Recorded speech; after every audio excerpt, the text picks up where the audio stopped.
This is the first time I've ever let a camera into my home. A lot of people have preconceived notions about what it is to be on TV or what it means to be a host. For me, I mean, I won a contest 3 years ago. The next Much Music DJ is Devin!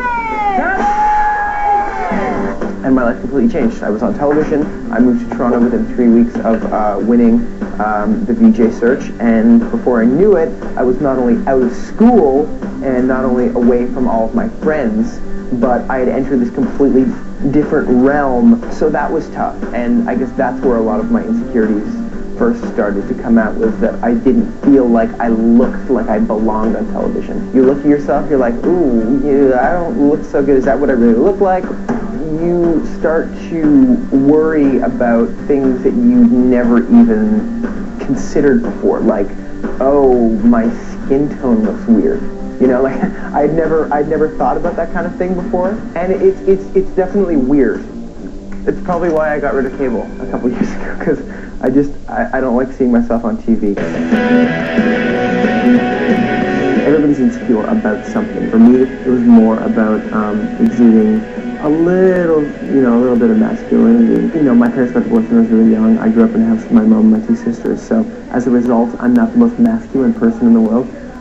Which is fine, but when I first started, a lot of people who I worked with, and, you know, people all over Canada, I'm sure, just assumed that I was gay. I would just do things that were just completely out of character, or, you know, try to change myself in certain ways that I would have never done before, just to prove to the people around me and people all over the country, I guess, essentially, that, like, hey, I'm not gay, and, you know, I'm more masculine than I think I am. I tried to change myself, and because I was so hyper-aware of how people saw me, that I made all the wrong decisions, and at the end of the day, like, I wasn't being true to myself. Unfortunately, my job resides on the way that I look, so you start having to, you know, make all kinds of changes, like, okay, well, I guess I should go to the gym, I guess I should be in good shape, you know?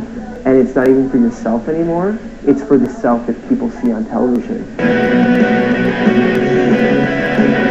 Being on TV has definitely made me more aware of my body, and definitely the way it looks on camera. You have to make sure that you look your best every day. If you're not careful, it can definitely manifest into major insecurities that not only apply to women, but honestly, that apply to men too. I'm sure the numbers are the same. It's just, I don't think a lot of men are willing to admit to it. If you want to be in great shape, then great, you know, but if you feel like less of a person because you don't look like Usher and 50 Cent, that's where the danger comes in. It really comes down to the fact that you have to learn how to love you and your own body.